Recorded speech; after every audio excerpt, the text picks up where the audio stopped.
Hello,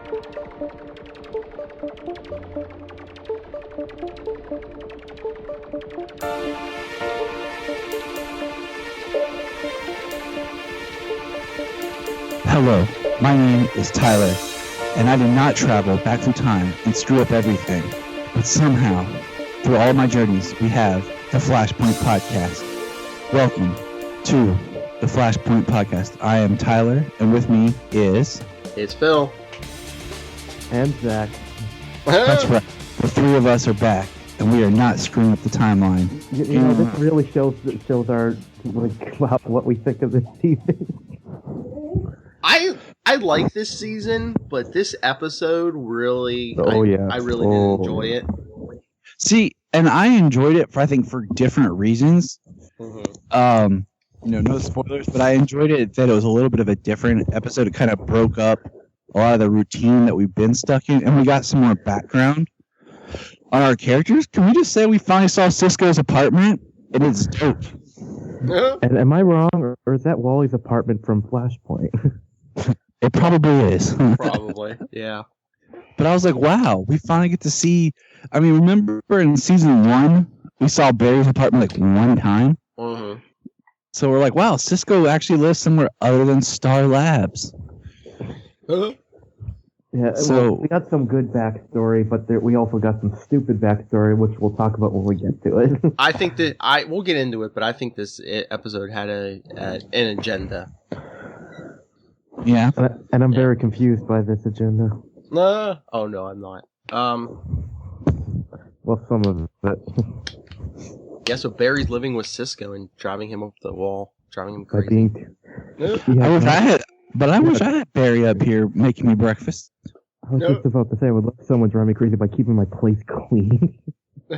Hey, you don't have to clean then. Yeah, no. At one point when I see and I'm calling him Hipster Wells till we leave. I forgot for like a second that it was a drumstick, and I thought he was waving around him. I'm like, why is he holding a magic wand? Because he only had one of them. Yeah, there was a twin. I was like, he's just gonna cast a spell, Harry Potter style. Just Oh, that'd be funny if Julian just walked in and he waved it at him like a magic wand, like abracadabra. Oh my gosh, just HR Wells.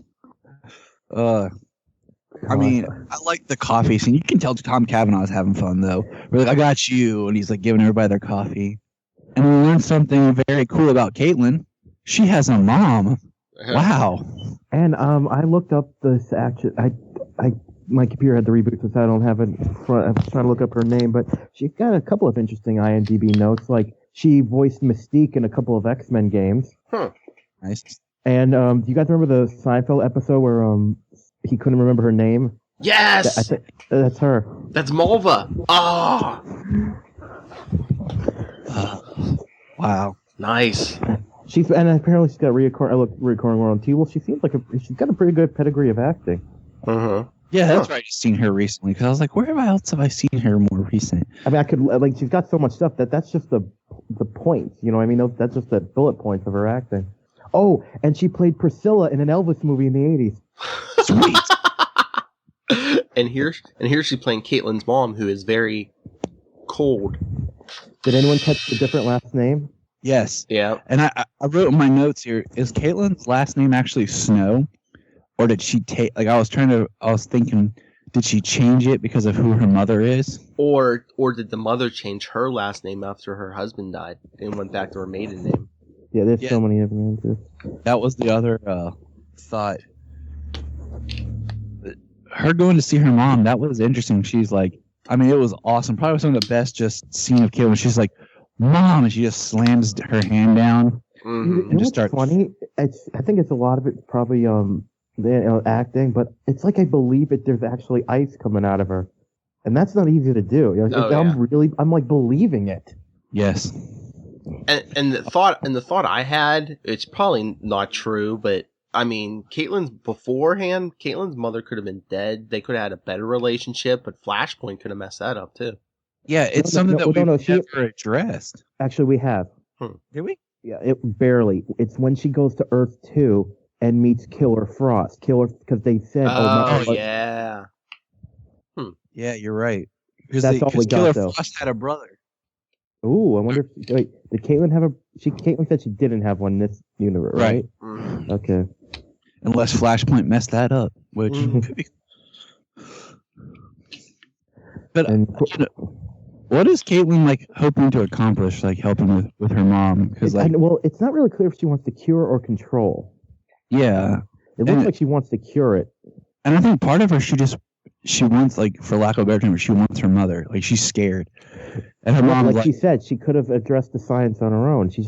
It's like her mother didn't understand. But I gotta say, I like the stuff with her mother because, especially this being the CW, this could have so gone a bad way.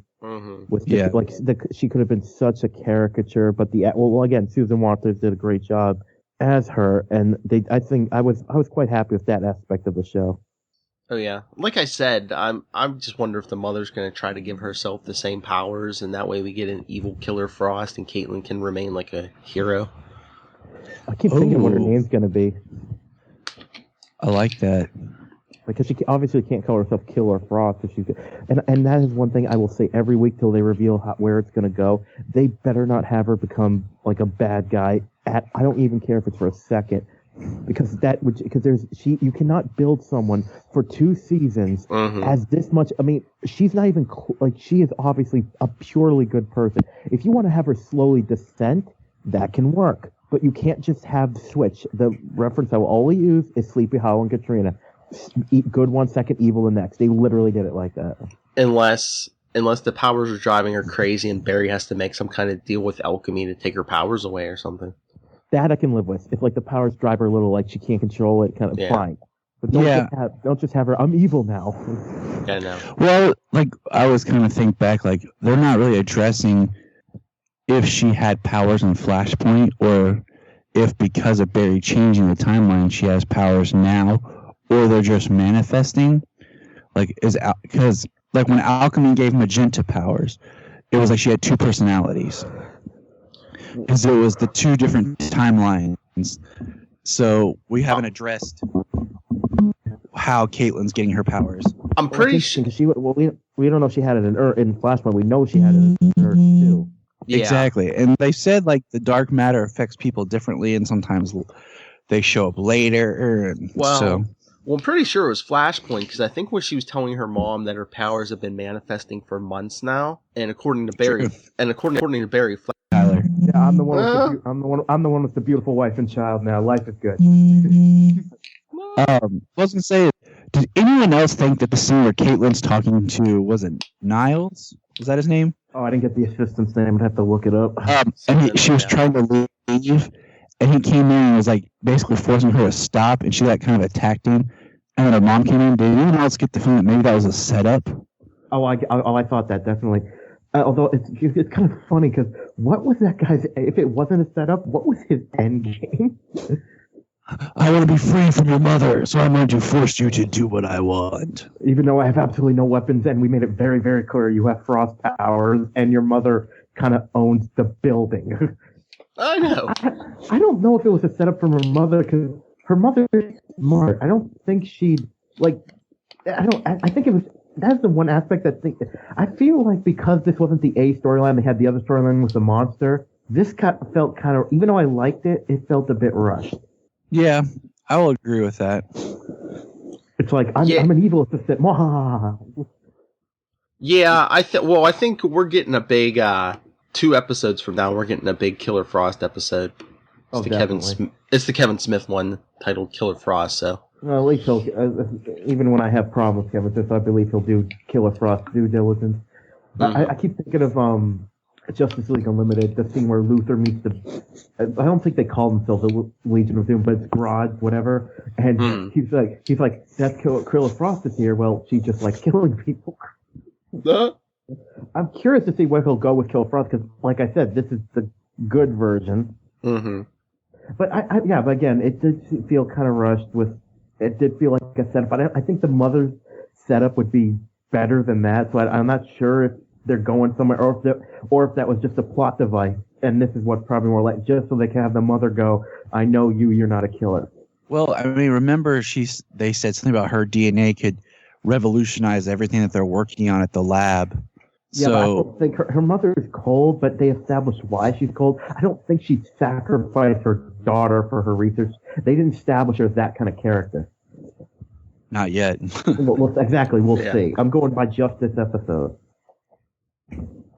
So other people that were in this episode. We all have to talk about storylines. Barry. Oh God.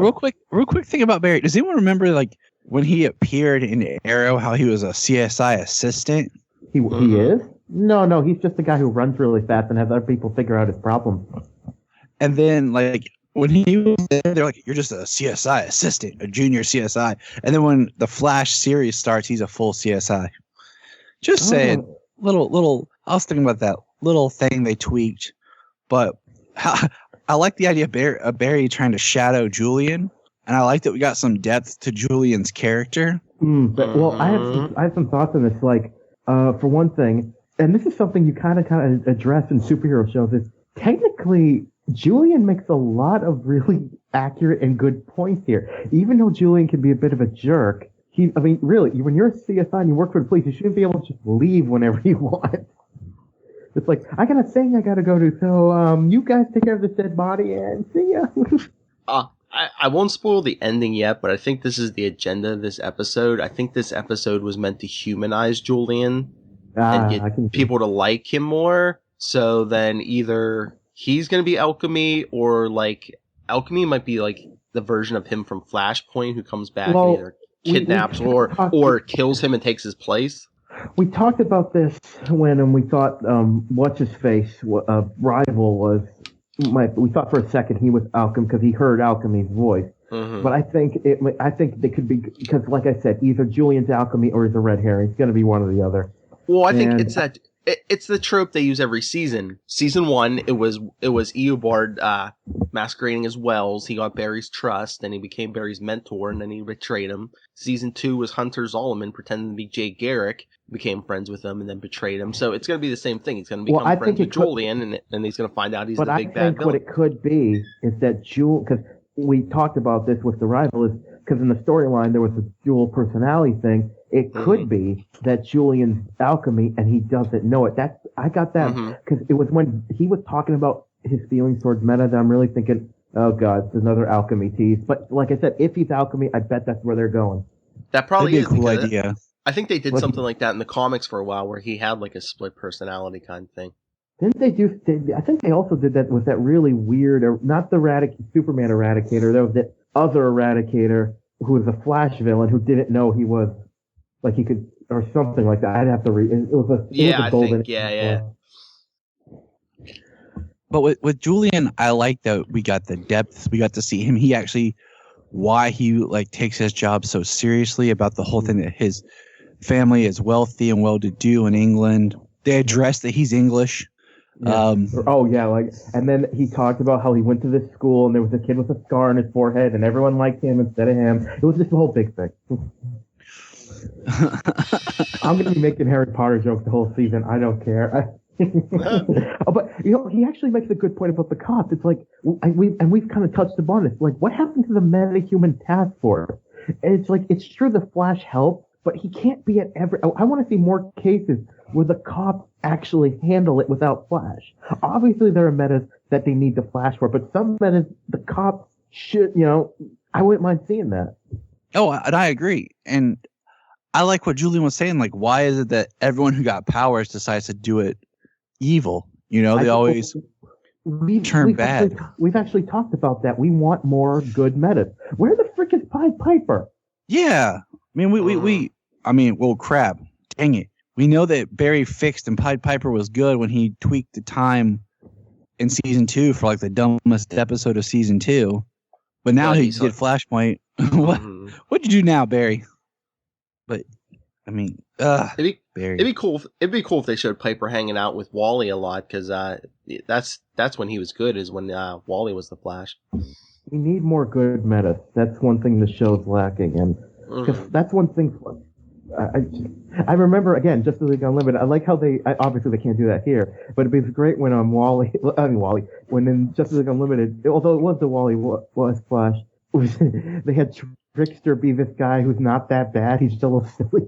Yeah. Yeah, and he's like, "Are you off your meds?" And yeah, it's okay. Yeah. He's like, and Orion's like, "What are we gonna do about him?" And Flash is like, "Oh, turn yourself in later. You got me again, Flash." And side note, that was Mark Hamill doing the voice, of course. Yeah, it was awesome. But I do like that in this universe. Yeah. There is no other fast food place other than Big Belly Burger. In any universe. Yeah, in any universe. Like, it's the only, like, it's like, has the market covered on fast food. It's like, this is the only, like, they have a they have the patent on what fast food can be. On a burger. Because Iris and Barry's quick lunch, Big Belly Burger. Of course it is. Now here's something about the monster in this. Now, okay, first thing. You guys We're getting there. Don't rush. Don't go rush. Are we moving towards the monster? Are we still talking about okay. And you guys know DC more than me, but I could have sworn I've seen this monster somewhere in other DC stuff, like the two arm, well, the double arm thing, and I swear I've seen that type somewhere. To me, it looked like, I put my notes first. It looked like it was something from a J.J. Abrams movie, but it looked like they retweaked maybe their model for the White Martians. Because I know I've seen John Jones in cartoons turn into something that looks like that, and other things too. Because to me, it looked a lot like the White Martians. Yeah, depending on which version. If anyone, if anyone knows, mail the show, because I'm sure I've seen that alien in DC Comics. Another thing about it is, I understand, big spoiler layer of what we find out about the monster, but shouldn't there have been more signs? Like, hey, anyone notice how there's absolutely no footprints? Damage. I kept like, why is there no damage? Like, it's terrorizing, but there's no damage. Yeah, the only damage was like cars crashing into each other and stuff like that. Which kind of works for the idea, you know. Like it did blow out like power lines and stuff. That's because of what it was. Yeah. And oh my god! And just Wells is getting on my nerves. Triangulate. Yeah, I can't triangulate with this computer. I want to. There's something I definitely want to say. This about this hipster Wells. This storyline, and that's what his name is to me. This storyline makes no sense because the way they're going with this is like what they do when an actor has to go do something, or even get, like, say an actor has to do another job, an actor is pregnant, has to go have their kid and come back. And if it wasn't actually Tom Cavanaugh doing the role, that's what I would say was happening here. What, that Tom Cavanaugh was pregnant? Exactly. Yeah. But you know what I mean? Like, the way they're using, this is like a filler character, but it's a filler character being played by the actor, so there's no reason to do it. Yeah, it's like they have a filler character for Tom because they can't figure out what to do with him at the moment. Or it would be fun. I think the saving grace, the one saving grace could be they keep this going. Like, we meet another Wells. Like, I want to meet the steampunk Wells. Yeah, I'm like, why did they keep this Wells after he revealed like what he was? It's like it didn't make any sense. He wants to go back. Let's just talk about that now. He wants to be their muse. I'm sorry, what? He's the idea man. Here in my notes it says, Wells is an idiot. Just flat out, he's an idiot. Yeah, it's like... I'm more curious who his partner is. He said his partner was kind of the brains. I want to know who his partner was. Oh, it'd be awesome if it was like Tina McGee or something. That's what I was thinking. Like, because they're like, yeah, my partner figured it out, and I was the idea man. I'm a novelist, and I'd be like, that's it, you're going back. But this is what we were talking about last week. They just accepted him without, like, any kind of test or whatever. It's just, there's absolutely no reason to keep him there. I mean, what is he possibly going to do? And then they had that stupid red herring about the novel. Like, they suspect nothing. I'm like, oh, God. When he said that, I knew he wasn't evil. Because I'm like, this is a red herring. Uh-huh. Yeah, it was funny, though, just because you're just kind of like, you get that one moment of, not again. I mean, does it have to be a version of Wells? I mean, they can't bring over like another version of Cisco or Stein. Or someone? Yeah, exactly. Well, I don't know. I think it's got to be Tom Cavanaugh. Yeah. Yeah. You know, somehow with all the time travel, sorta. I did say we had I mean, and he's like, stop reverse engineering. I do like how when they realize the monster's a hologram, they're like, okay, we got to tell the cops. Okay, Barry, you go and tell them. It's like, couldn't you guys call them and be faster? No, you got to run over and. So you can. It's more dramatic. Yeah, cops might not answer their phone. You can dramatically catch a bullet. I just felt the explanation was such a letdown. It's just a kid.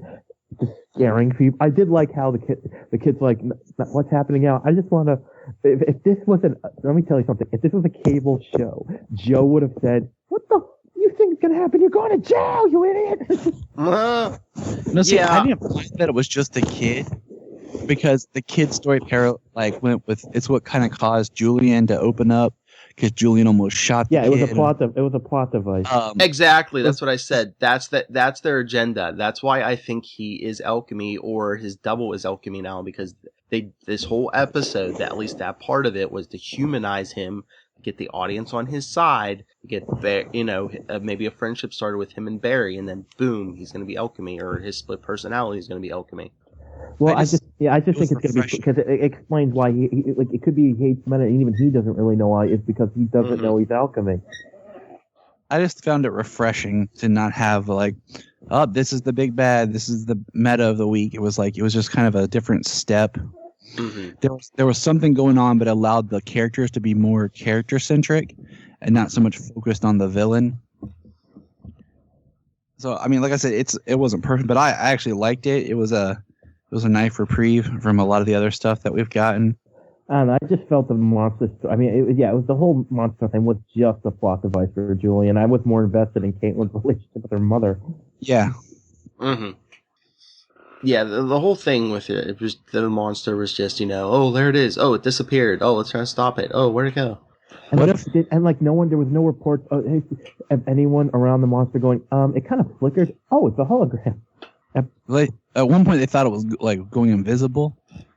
That's funny. The whole time I was trying to figure out what DC character could be like that, and it's just a freaking hologram. At first I thought, oh wait, he's in jail. I was like, well, wait, is it like, oh, you know who someone said online said it was? Someone was like, oh, maybe it's Abracadabra. Oh, that would have been cool. Yeah, making this big illusion, and Yeah. I want to see a Wells from another Earth that's a sorcerer. Or an alchemist. Ooh. I cannot even fathom where again, if this was a different actor, then I can understand. Like, oh, Tom Cavanaugh's got to go do something else, but this is still Tom Cavanaugh, so I don't understand it. He just wanted an exercise and just doing weird stuff. What it makes me think of? It doesn't really apply to. It just reminds me. I remember Data from Next Generation. He said he was so happy. All the other parts he got to Data's brother, different. It's just the creator difference, because he said Data is a fun character, but it was so one-dimensional. And that's when it's like this is where they're going with it, though. It's like hipster Wells. I just wonder if they're doing that because I wonder if they needed to get rid of Earth 2 Wells for a while, because maybe the actress who plays Jesse had to go do something, so they didn't want to have to explain why Earth 2 Wells was here and Jesse wasn't. You know what's something I was thinking about, and I feel like it's just off the hand, is that Wells went all that trouble to fight Zoom and made all that meta-detecting stuff, and now his daughter's a meta-human. Yeah. And he's got, and of course, his name's Jesse Quick. I don't know how that's going to work on Earth 2. Thank you. I said that last time. I was like, it's like if his name was Barry Flash. Like, oh, thank you, Barry Flash. Like, you're using your real name in your name, like in your superhero name. He's like, I spell it with an I. How about Wells on Earth 2 perfect cloning and just clone himself and send that over here? Or there's no way to make a time paradox where Barry can go back in time and steal Wells before Eobard and make some sort of paradox so they can have the original real Wells that we've only seen in one episode when he got killed? Maybe Tom Cavanaugh just has it in his contract and he gets to play like a different version every season. There's got to be something more to this character. Yeah, he's going to die. He's going to die a martyr. But I could see that. But how about Alchemy could be, what major character came back this episode that we haven't seen all season? That's right, Captain Singh. Oh yeah. I wouldn't say major character, but I know.